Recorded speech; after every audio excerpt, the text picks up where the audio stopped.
What's up, guys? Justin's not here, so you're stuck with me. Will I go on a tangent? Possibly. But what I do know is that we're going to be talking about Eagle, Parker Welck, new winners on the Disc Golf Pro Tour, as well as Tatar's back. So let's get right to it. You're listening to The Disc Golf Show. Hey guys, you are listening and or viewing the Disc Golf Show podcast. It is brought to you in part by Final Nine Sports. It has two locations in Northern California, one in Orangevale and one in Rocklin. It is our local pro shop. So if you are in the area, go support them. And if you're not, go support your local pro shop. Because as Justin says, you should. Let's get into this. I know this is not normal. Justin isn't here, as I stated previously, and it's just going to be me this time. Justin is on vacation, so he's having a good time with his family, and I'm still going to put out the show. So first things first is I did want to, again, send out a thank you to Laser Engraving and Embroidery. They're the ones who provided our new polos that we have for the show. They do more than just polos. They have hats, I believe, and t-shirts and all that good stuff. But the quality is great, lightweight, breathable, feels nice, comfortable, fits well. And yeah, we wanted to shout out to them. So if you do have any needs for that, go check them out at engravingembroidery.com. Website looks like this. Actually, there's a better view. And yeah, go check them out if you need some shirts, apparel, all that good stuff. But before we do get into the nitty gritty, I did want to ask one favor. Go ahead and hit that subscribe button. There's a lot of other things that we can ask for, but we are trying to hit that 1,500 subscriber mark on YouTube. And when we do, giveaway. So will there be more than one person? We don't know, but we do have some stuff to give away to you guys, and we would like to share the things that we have with you guys so you guys can benefit as well. But yeah, help us hit that 1,500 subscriber mark. We are very close. All right, let's get to a couple things here before we get to the tournaments. One, fan votes were done for the President's Cup that starts, I believe, Wednesday. We have Albert Tamm, who was chosen by the fans for the European team, and Paul McBeth was chosen for the USA team. So those are your fan votes that were chosen, and there are the backups, the bench choices that were also chosen. If you go, you can check it out on the President's Cup website, and you can see the whole both teams, full teams. So go check that out. It will be fun to see them out there. I do really enjoy that event because it does show a different type of gameplay, match play, doubles, stuff like that. So that's always fun to watch as a different format. Other thing, if you haven't seen it, I don't know where you've been. Recently, Eagle announced his new signature series disc. I believe it's the Win, what was it? The Win something. I forget what it was now. All I can remember is the video. A lot of the comments on social media is that it was cringe or whatever you want to call it. I think that what I did hear is that it was like the lyrics were created by AI. Whether it was or not, it's funny, it's enjoyable, it's corny for sure. Would it have been a route I would have chosen for an announcement video for a signature disc? Probably not, but they're always trying to take chances and try new things, new ways to announce these discs.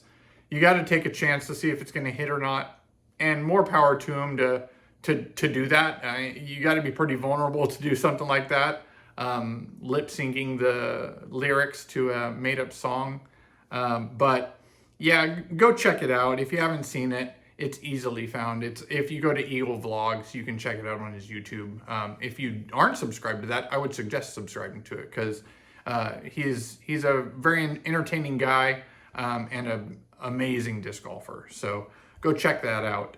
The other thing recently the most recent kind of little topic that popped up was Parker Welck. Parker Welck was playing Kansas City wide open, I believe, and he had his bag in his car, and his car was completely stolen. The car and everything in it. It's a sad state of events for him. He sent out a post asking for anybody who had any, I believe, Discraft discs for him to use. He had a list posted of the discs that he needed. I feel really, really bad for him.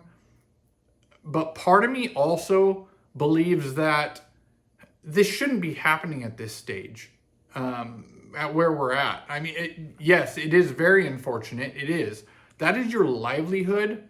I would take care of those things as best I could. I would never leave. I mean, Big Germs has had his stuff stolen. Other players have had their stuff stolen, and it's always out of the cars. Whether it's somebody smashing that window and taking the bag and goods and selling it, or wanting to keep it, whatever it is, don't leave your stuff in your vehicle. Find somebody to watch it for you after your round. Drop it off at maybe that's something that the tour, and I don't know if this was obviously it's after his round because he's not using them, but is it after event completely? Is it in the evening? Put it in your hotel room. Wherever you're staying, go drop it off there. Stop leaving these things where people can steal them from you. It's already bad enough that he had his car stolen, but his discs, the things that he needs to rely on to make money, like right before his final round too, he was lead card going into the final round, or he was going to be on lead card for the final round.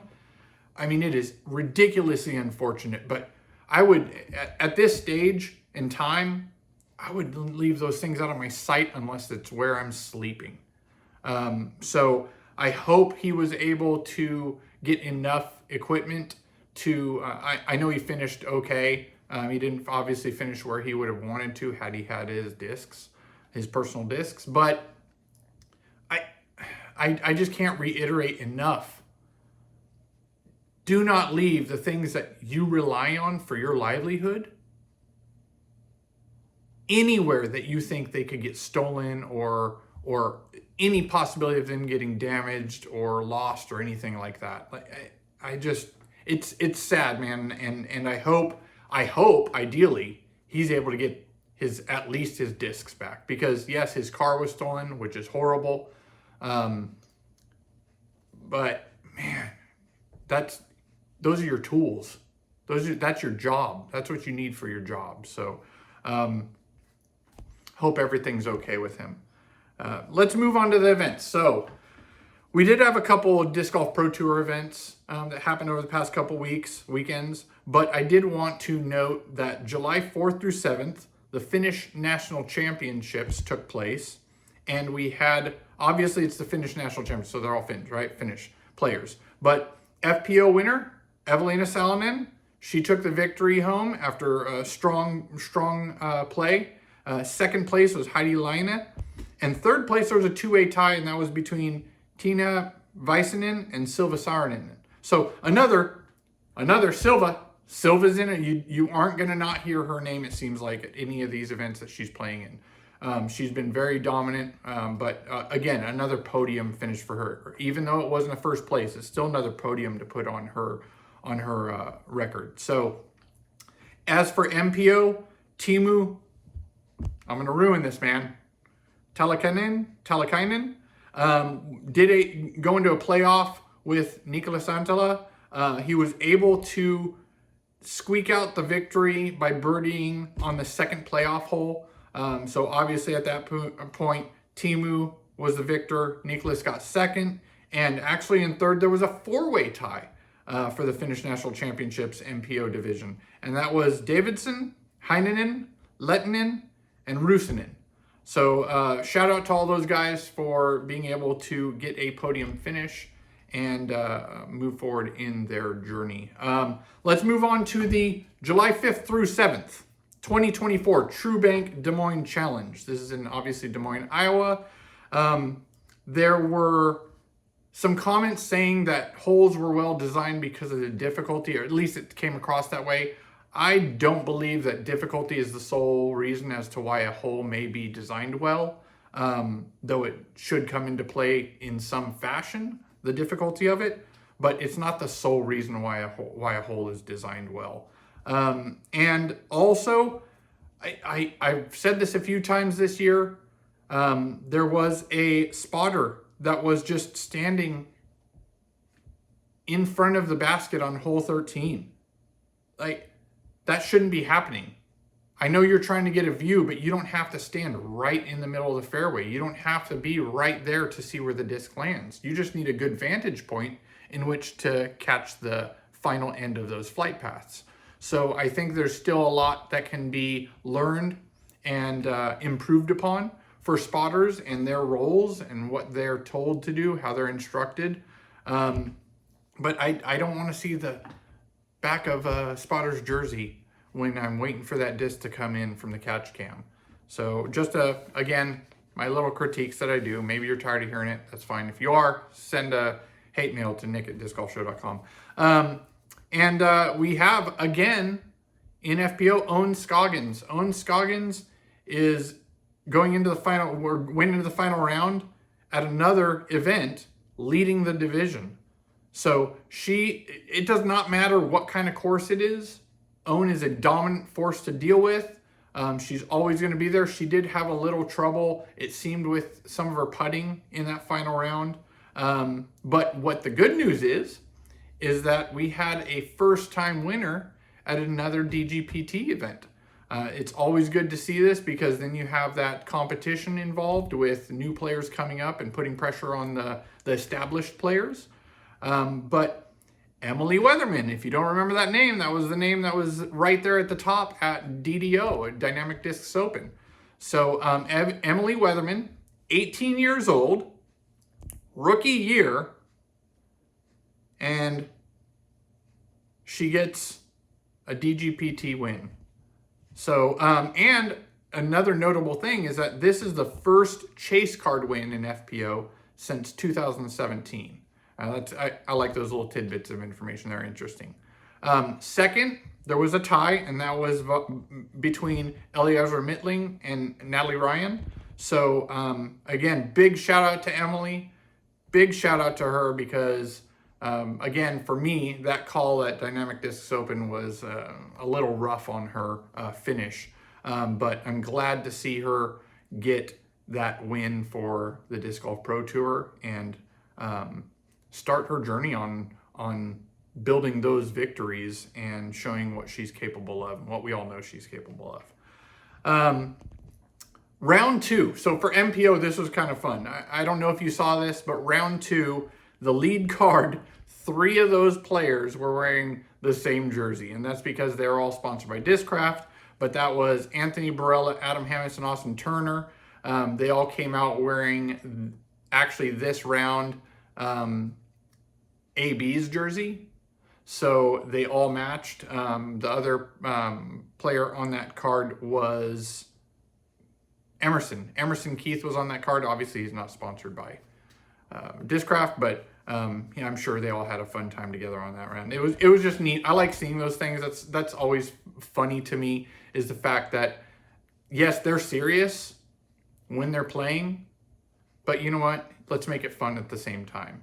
They did interview them after that, stating that it was just kind of a last-minute decision, kind of a goofy thing that they decided to do. And then in the future, if they are on the same cards for lead, or a covered card anyway, that they'll probably do that again with one of the other guys' jerseys. Maybe Ledgestone or something. I think they mentioned that, Ledgestone. But in round two, Hammis ended up shooting a -14 to jump into the lead going into the final round. So we've seen Adam Hammis, his name at the top at several events this year. I'm glad that ultimately he's pushing himself more and more. His game is solid. His forehand is good. It's very clean. His form is great. But, I would like to see him win some more. Ultimately, at this event, what ended up happening was he didn't. We'll get to that. But what I did want to mention is I'm not sure why this happened or why this happens, but it was like they re-announced the card, or re-announced a bounty anyway, on hole 5. And that is now because, you have the 8 holes at Maple Hill. You have these groups that are starting to form on some of these events on specific holes, kind of to show support for not only the course, but for the players on these. Usually they're the ace run holes, the holes that people can actually go for it. This hole ended up now is being considered the beehive hole. At least that's what I heard on coverage. So I'm not sure if that's correct. I think it is. But they announced a 500 bounty from Geico. That's cool and all, that there's a bounty there. I don't think that has to be announced. Maybe that was in the contract from Geico that they had that extra announcement. But I don't see why that there's somebody on that hole announcing at the tee prior to that card playing. This is hole 5. They're 5 holes in. Let them play. Let them play. You don't have to have somebody out there to re-announce the fact. That could easily be something that's addressed at tee off, at their tee time, when they're informed of all the rules or any changes to rules or anything that needs to be addressed prior to the start of their round. That could easily be something that's done there. I don't see it's a personal thing. If you liked it, great. It's not the end of the world if it happens. Ultimately, it's here nor there. But personally, I think if I was going to have any say in that, I didn't personally like it that much. It was neat to have the Geico lizard down there by the island, but is the announcement needed? Not in my opinion. Wasn't. And to finish that out, who ended up winning that? AB. So AB wins 4 DGPT events this year already. So he has won 4 out of the last, it started in March, I think it was it? March, April, May, June, July. So 5 months. So he's basically almost won an event a month. He's on the board now with, I believe there's 6 other, I think there's Climo, Wysocki, McBeth, I think Eagle was on there. It's a short list. It's a short list to be on where you can say you've won 4 events in 1 year's set of Disc Golf Pro Tour events. So big shout out to him. Another one was awesome to see. Matty O. Matty O comes back, bogey-free event. The whole event, he didn't have 1 bogey. And he ended up getting 2nd, and in 3rd place, Gannon Burr. Now, Gannon Burr did talk about him being a partial design consultant on 17 and 18. The 17th hole, the island was in the shape of Iowa. That was kind of neat. I did like that aspect that they involved that kind of part of it. He was kind of frustrated with himself because he actually seemed to be throwing those 2 holes well the first couple rounds, but that final round it just did not work well for him. But he did ended up getting a podium finish, so he got 3rd. And I do want to mention that for Matty O, I think ever since his win back at Maple Hill, I think which is rightfully so, his confidence level has shot through the roof, which is awesome. He's just a fun guy to watch play. His character, his attitude, perspective, his gameplay style. He's very animated in how he throws and his follow-throughs and stuff, and there's always some commentary on that as well, but I enjoy it. He's really fun to watch, so big shout out to him for getting 2nd. Let's move on to July 12th through 14th. Also, before we get to that, does this work? Me just talking like this. It's a one-man show. I might have to do this again because I know Justin's pretty busy this next couple months. But I hope this isn't too horrible for you to watch. Hopefully the audio is not horrible. Again, I'm doing it on my own, and I don't have all the neat trinkets and equipment that Justin has for the show that we usually do for you. So I do appreciate you getting this far through. This is definitely most likely going to be a shorter video compared to our others because Justin's not here to bounce these topics off of and hear his opinion on them. But again, thank you guys for watching this if you are still watching. So let's move on to just this last weekend, July 12th through 14th, the 2024 Krokhol Open in Oslo, Norway, just finished up. This is the #1 rated course in the world right now. It's a beautiful course. If you watch coverage on it, amazing views, amazing holes, a manicured course. So if you haven't, go check it out. So again, here it is. Silva Saarinen, leading by 1 stroke over Steen and Turton, who were tied in second after round 1. Tatar was tied for 4th, and Paige sat in 12th after round 1. So those names are up there. Paige is trying to make her comeback. She did win that one event, so big shout out to her. And Tatar, it's her first event back, guys. It's her first event back since her cracked rib or broken rib. So we were definitely curious as to where she would end up, how she would battle back, how she would be feeling. And it was good to see her at this point after round 1 tied for 4th. She did turn on the Tatar skill. She shot a 7 down in round 2 to push her up into a tie with Silva Saarinen going into the final round. So again, doesn't look like it hurt her that much so far during round 2, her having the best round in that division.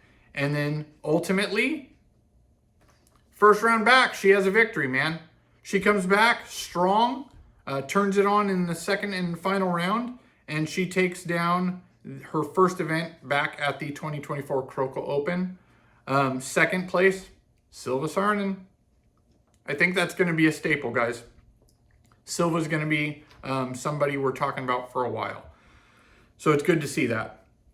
And in third place, Anneli Tugas Maniste.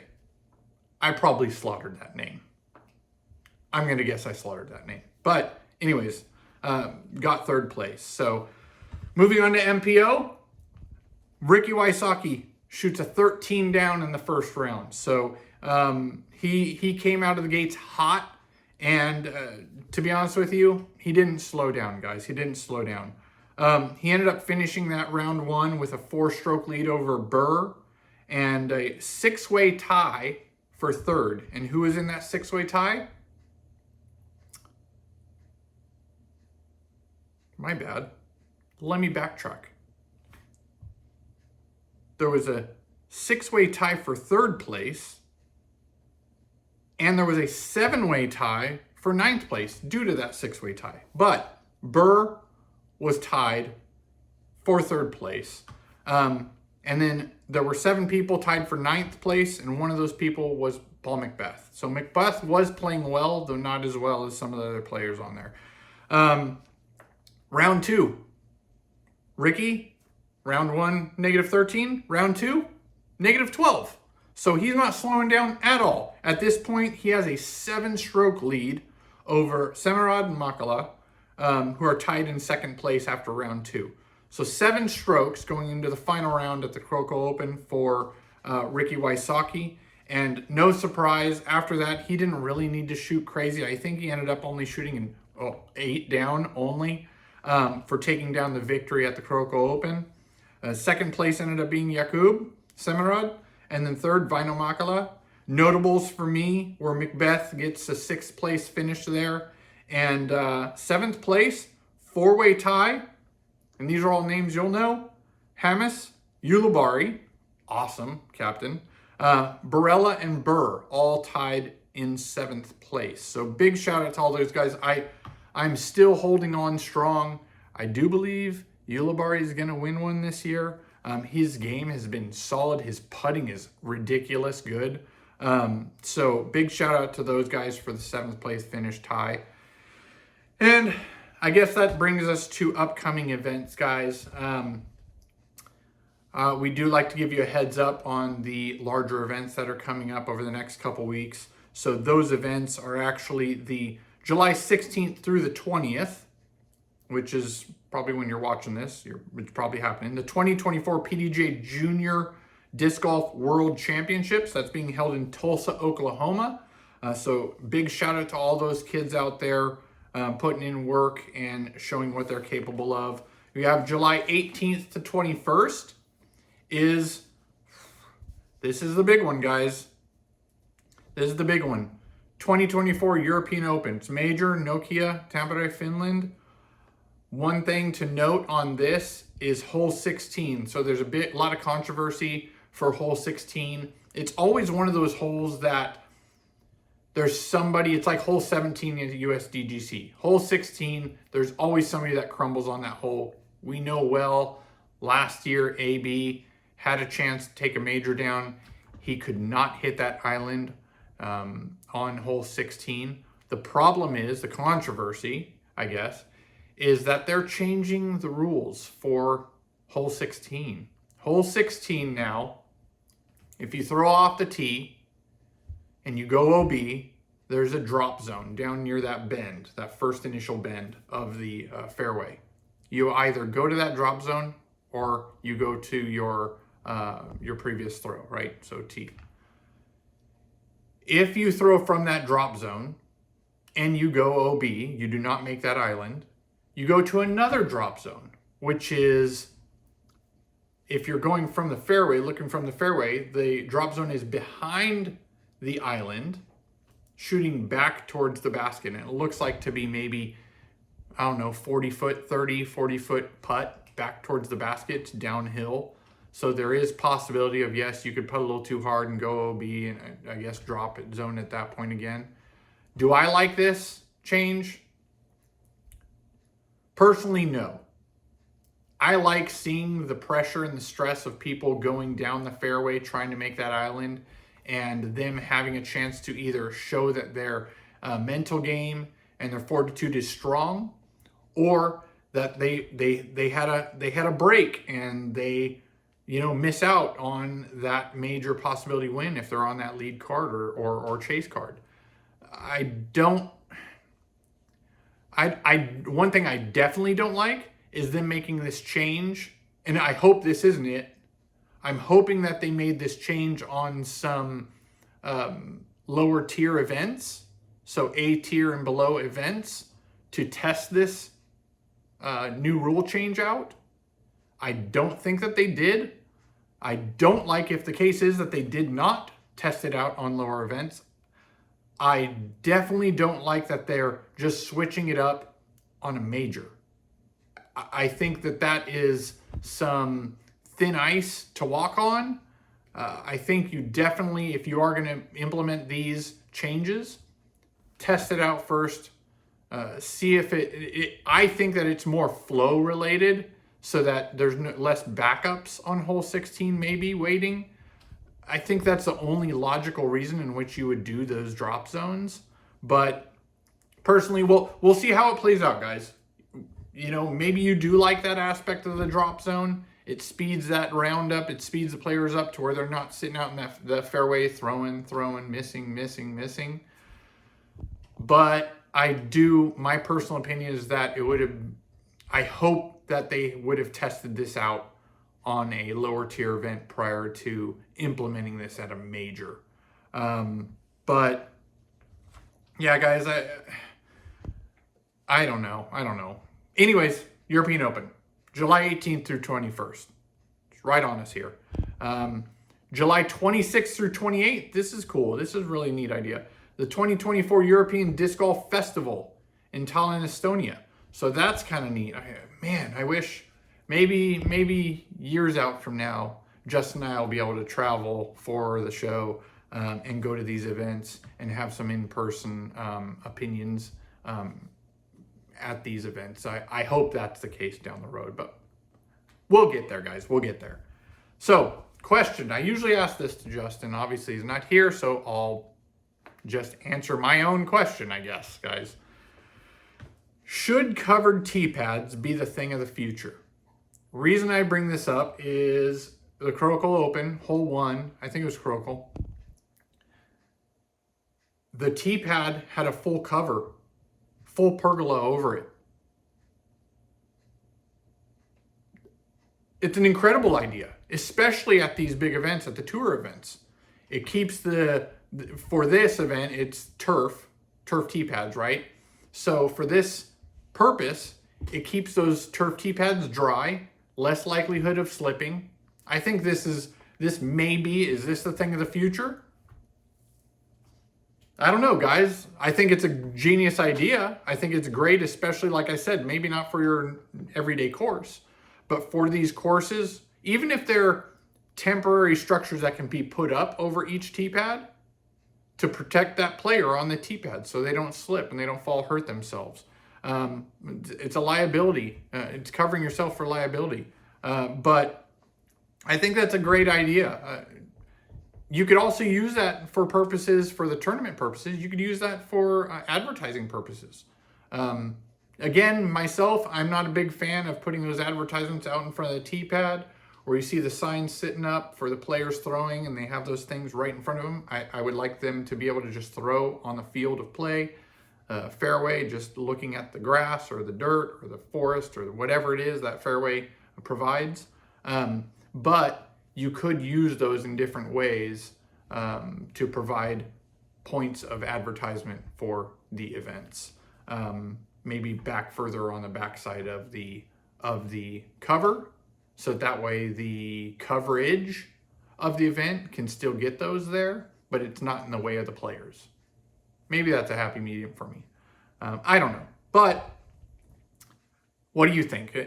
Do you like the idea that you're protecting the tee pads for the players at these large Pro Tour major events? Do you think that that's the good route to go?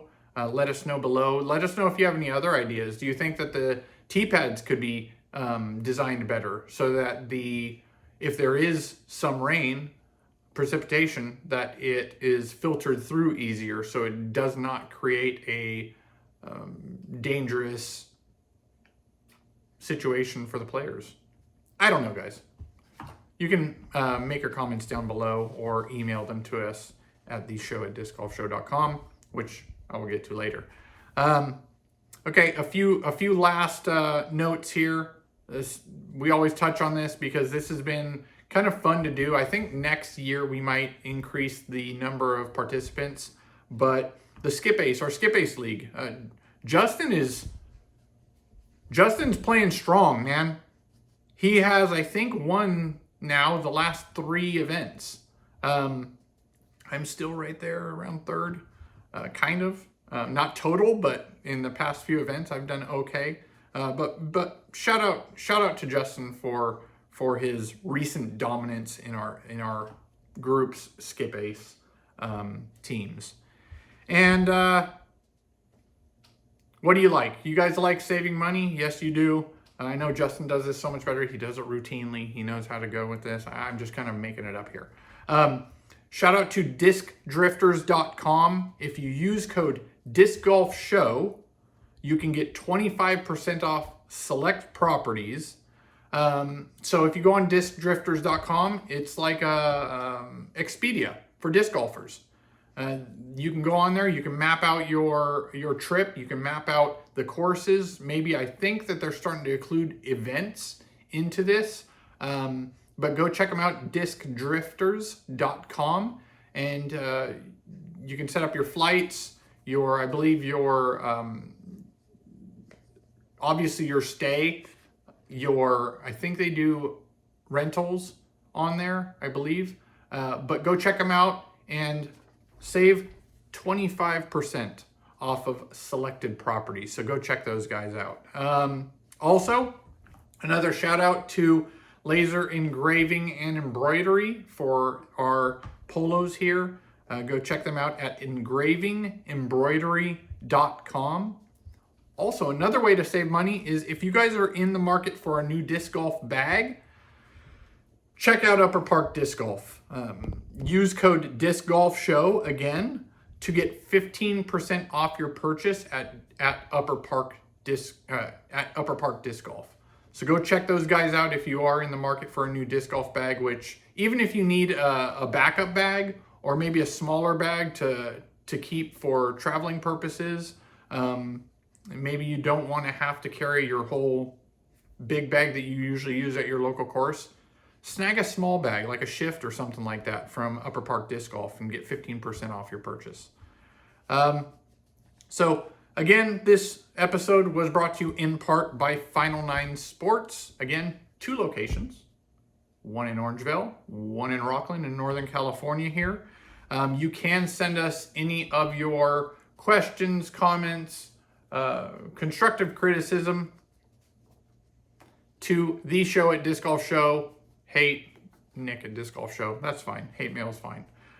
We appreciate it all, guys. Thank you very much for listening to me ramble on here for the past 35, 40 minutes without Justin here. Hopefully this will be enough for you guys without Justin around. And again, I appreciate you guys if you've made it this far. I really definitely appreciate you guys. Thank you very much for watching. Go ahead and hit that subscribe button one more time, or for the first time, I guess. I should say not one more time.